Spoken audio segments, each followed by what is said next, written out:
a plan. Whether you're stuck in a pile of debt and want to get out, or you need help setting boundaries with your family, we're here to help. Right here on The Ramsey Show. Tune in for The Ramsey Show every afternoon from 1 to 3 on AM 1160 WCCS and also on 101.1 FM. It is Indiana in the morning. It's WCCS 101.1 FM, AM 1160, and WCCSradio.com. It's a Tuesday morning, and it's a chance for us to talk with the superintendent of the Indiana Area School District, and Rob Heinrich is with us here this morning on this Tuesday. Beautiful day today. How can you think about school and going in and kids and everything? It's really hard on beautiful days like this, Isn't Todd, it? I got to tell you. Oh, wow. We don't get many like this. I come back from vacation today, and it's like, I don't want to be here. I've got that out there that I could be doing. It's good baseball weather, though. That's what it is. And speaking of which, Indiana High is playing some good baseball. How about those boys, huh? Huh? They did a great job last night, got revenge on Bellefonte, so really proud of them and looking forward to the next match up here. Well, yeah, and proud is a good word for it, because when a school ball team or academic team or performance team goes out and does well, it really reflects on their education within the building, but it reflects on the whole community, and the pride is amazing. Absolutely, and we have that saying, we have Indiana proud. We say that a lot of times in our communications and in our meetings, and it does take a village. It takes the entire community, and that's a reflection not only on, like you said, the school district, but the families and the coaches and the little league coaches that gave their time and volunteered and instilled that love for baseball. So the trainer that works for almost nothing to make sure those kids are healthy and ready to perform. Yeah. And it's a tribute to everyone in this community, and it really is Indiana proud, and we hope they go all the way.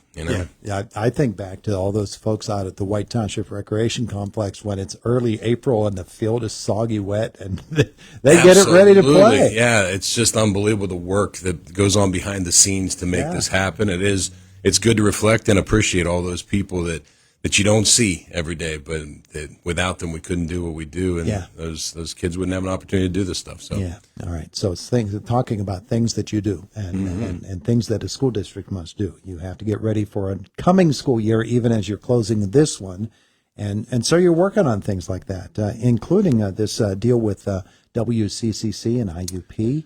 You continue the idea of connecting Indiana Area School District with institutes of higher learning, and good things happen. Oh, incredible things happen. Last night at our academic committee meeting, we were happy to announce a partnership between our school district, Westmoreland Community College, and IUP, and we announced an associate's degree in high school. Now, we've had an associate's degree in high school in the past, but the way it was set up, it was too cost prohibitive. Just no one would sign up for it in its current form.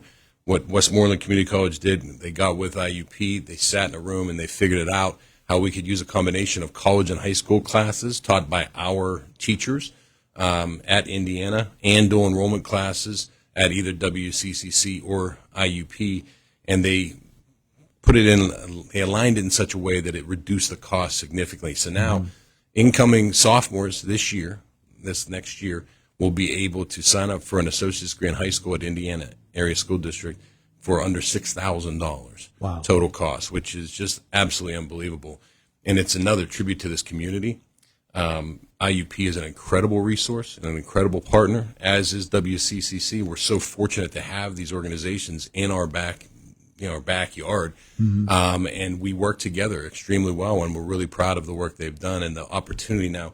You are blessed and special to be in this community, because you can get 2 years of college for $6,000. That's like stealing. Yeah. It's unbelievable. So, and a tribute to our teachers as well, because the teacher union has been very, very proactive with us and have allowed us to explore these opportunities and worked with us. And the school board has given us some latitude. So again, that community approach to this is going to give Indiana students specifically an opportunity that no other students have. We talk about supporting your ball teams and mowing the grass on the ball field and things like that.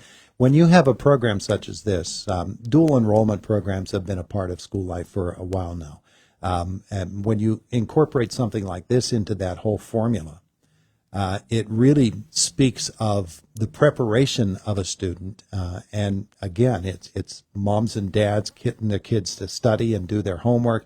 It's the work behind the scenes, even in elementary ages, building those good study habits into the high school student that they become. And that leads to something like this. 100%. I mean, we're laying the foundation of literacy in kindergarten and first grade that will pay off dividends when they get to IUP and Westmoreland Community College down the road. So, and it really does. It takes the entire community, and it really does instill that Indiana pride when you think about all the work that they've done to knock down bureaucratic barriers and to progress education forward. As the economy changes and the society changes and technology changes, education has to change too to keep pace. And this is a great example of how our partners in higher ed have really gone above and beyond to make those changes and to stay progressive with us. And we're really happy and thankful to have these people in our neighborhood. Yeah, it shows great creativity. Let's talk about science, because we're about to enact a new science curriculum at IASD. That sounds pretty exciting. We are. Last year, the Pennsylvania Department of Education adopted the PA STEELS standards. That's STEELS, which is science, technology, engineering, environmental literacy, and sustainability. So we had to realign our practices and curriculum to match those standards. And the good news is we did a lot of things right to begin with. But this change doesn't only change what we teach, but how we teach. So our science teachers are going to go through a process here to really revisit what we're teaching and how we're teaching it to be more hands-on. They call it phenomenon teaching. So they want the students to actually experience science, not just read about it or watch a movie about it or listen to a lecture about it. So it's going to get much more hands-on. And I do have to take a moment of pride here. Our teachers have done a fantastic job doing the work and aligning what we do, and we are ahead of the curve in a lot of aspects of this. We have a very energetic and excited science department that is they're gonna knock this out of the park as well. So, and they are going to have their curriculum approved on Monday night. Wow. Wow. You know, it's interesting because as you were talking about that, I was thinking about a young lady that I know who was doing her student teaching in another school district this past spring. Mm-hmm. And found that in that particular course, the teacher was still using the 1990 educational program that he had developed back in 1990, still teaching it today. Well, I mean, it's a whole new world. It is, and we have a saying that programs don't teach kids, teachers teach kids, right? So, yeah. So teachers matter. So if you have older materials, as long as you're keeping the techniques fresh and making sure that nothing's out of date, you can make it work. But again, you got to progress, and I think our science team has done a great job staying current with the times, and kudos to the state too for making this move. I mean, with technology advancing so quickly, with AI advancements and stuff, we have to teach those kids like it's tomorrow. We can't prepare them for the future if we teach like it's the past. So we have to upgrade our approach and our materials. Yeah. All right. Speaking of progress and moving forward. Horace Mann, Eisenhower, two key decisions coming with your school. You're making progress on Eisenhower, Horace Mann, some decisions to be made. Absolutely, and they are connected. There's no doubt about that. So the progress on the Eisenhower project is moving along. We ran into some problems with some of the ground being more wet than they anticipated, so we had to do some change orders for that, but we were able to manage that recently. So that project remains on schedule, which we're very happy and proud of that work, and hope that continues. And related to that is this decision about Horace Mann. We had the 780 hearing a few months ago to talk about repurposing that building and whether or not our community should continue to keep that building in the school district and fund the maintenance and upkeep of that building, or if we should move in a different direction. We sent out a survey last week, or 2 weeks ago, that now closed last week. We had over 800 responses to that survey, so which is fantastic. Again, it speaks to the involvement and engagement of this community. So we're disaggregating that data right now, and we will make a decision whether we're going to rent it, sell it, et cetera. It's going to come here in the next month. So, and we're going to do that with community input and what's best for the community. Yeah. Yeah. Well, you've got assets within the district, and deciding how to use those assets to the best advantage of the district is a really big decision. Absolutely. It's good to see And if you we could take find a on. win-win somewhere where, we keep that building as an educational entity, but also, make use of the new Eisenhower building and put all the 4 or 5 students in that building, I think that's the ideal. That's the sweet spot if we can find it. Yeah, I talked about the connectivity between Eisenhower and Horace Mann. There's a connectivity as well between the budget, and those budget discussions are going on right now, and still trying to work out the best spending plan for Indiana area. Where do you stand right now? We still are at that same point. We have a $6.2 million budget deficit that we have to somehow reduce.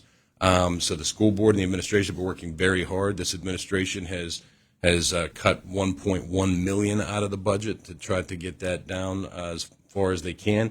As everyone knows, there's a pretty significant tax increase included in that budget. They can view that budget if the community wants to get involved. They can look online, iasd.cc. You can get on our website and look at that budget and see where your money's being spent, which is important. We've lost a lot of revenue over the last few years with tax reassessments and increased costs and everything from safety and security to building projects. And we need to up our taxes here, and the board will decide how significant they can raise those taxes, or what they can raise those taxes to here in the next few weeks. Yeah.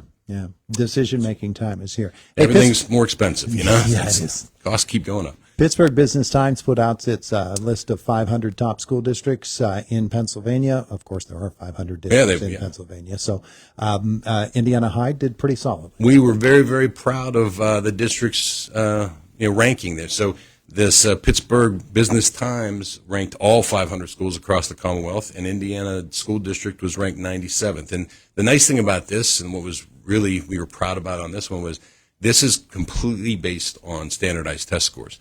And after COVID, in the wake of COVID, our test scores dropped. Yeah. But so did everyone else's. Now we're on the rebound, and it's nice to see that, as the test scores creep back up, Indiana Area School District is still in the top 20% of schools and hoping to climb. And with our reading program in place, and that's showing, we saw some incredible data. We have a 30% increase in the number of students that can read at or above benchmark in third grade from 5 years ago. So that's absolutely tremendous, which means the future is bright. So we're very proud of the work these teachers do, the kids do, the parents and their engagement.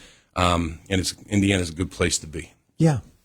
Doing well and making progress. A sign of that progress comes on Friday. Once more, you have to say goodbye to a good group of kids who will be graduating, but that's a moment of celebration. It really is. It's a bittersweet moment for sure, because a lot of these kids have been just absolutely tremendous to be around, and but we're super proud of them. This is the culminating activity. This is the what it's all about. All of this work that goes in, from the kindergarten teachers to the janitors to those coaches we were talking about, all culminates on Friday night at IUP, when those kids get to walk across the stage and change from high school students to productive citizens and adults. So it's the best night of the year. I'm smiling just thinking about it. So I'm happy for all those kids and proud of the work that our teachers have done.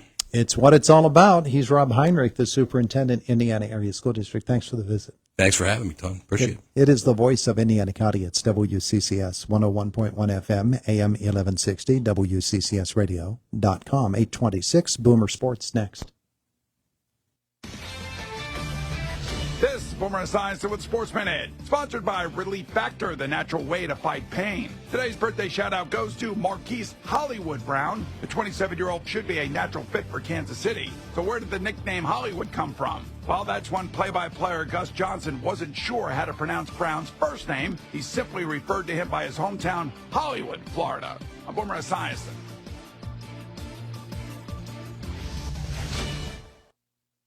As you know, summer is right around the corner, and for most people, that means more activities, more golf, more biking, more of whatever you love to do. But if you're dealing with aches and pains, your more could become less. This is why I'm here to tell you about Relief Factor. Relief Factor is a daily supplement that helps fight pain naturally. For instance, I was sent Relief Factor to try, and I've been taking it every single day. I'll tell you what, I feel the difference every day. You see, instead of masking your pain, Relief Factor's formula is designed to help reduce or even eliminate it. It's 100% drug drug-free. And it's been a game changer for so many people. So let's get after it this summer. Let's feel good. Let's do more of the things that we love to do. Don't let pain keep you down. Give Relief Factor a try and save on your first order. Go to ReliefFactor.com or call 1-800-4RELIEF. That's 1-800-4RELIEF. Help fight pain naturally with Relief Factor. These products and statements have not been evaluated by the Food and Drug Administration. These products are not intended to diagnose, treat, cure, or prevent any.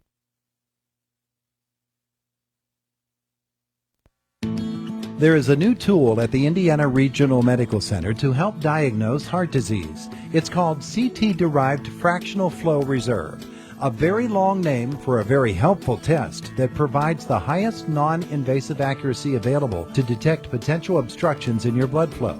Cardiologist Dr. Patrick Hickel says finding a problem early could help you manage it and avoid a major cardiac emergency.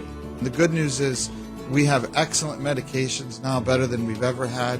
And it's rare for us to have a cardiac patient where we don't have proven scientific medications that are going to help prevent cardiac events and even extend people's lives. Heart disease is the leading cause of death for adults in the United States. So get out ahead of it. See your primary care physician regularly, and rest assured IRMC Cardiology is always here for you. IRMC. Better health, better life. Joe Buck and John Smoltz welcoming you back to the City Center Convenience Mart. Uh-oh. She's looking at the cigarettes, but she just grabs the gum off the counter. Stand Up to Cancer and Rally want you to reduce your risk for cancer. Go to takeahealthystand.org. Diamond Drugs is proud to offer Dispil multi-dose medication packaging